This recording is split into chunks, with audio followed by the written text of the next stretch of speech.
यहाँ आपको अपडेट करेंगे। रूसी सिफारती ज़राए ने तस्दीक की है कि यूक्रेन में पाकिस्तानी असलहे के इस्तेमाल के ताहाल कोई सबूत नहीं मिले।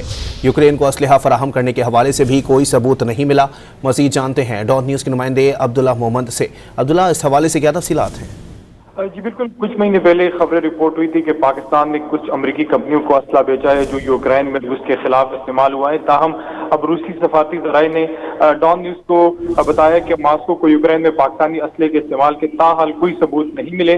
मास्को को इस्लामाबाद के खिलाफ यूक्रेन को असला फराहम करने के भी कोई सबूत सामने नहीं आए। रूसी सफारती ज़राए का दावा है कि मास्को ने पाकिस्तान की जानिब से यूक्रेन को असला फराहम करने वाली खबरों के हवाले से तहकीकात की। मास्को को बिलावास्ता या बिलवास्ता पाकिस्तान के खिलाफ अब तक कोई सबूत नहीं मिल सके। रूसी सफारती ज़राए का दावा है कि पाकिस्तानी असला या गोला बारूद का रूस के खिलाफ यूक्रेन में इस्तेमाल के भी कोई सबूत रूस को नहीं मिले।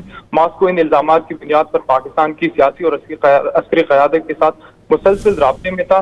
मास्को को यूक्रेन जंग में पाकिस्तान की मुदाखलत के भी कोई सबूत नहीं मिल सके। जी बहुत शुक्रिया अब्दुल्ला।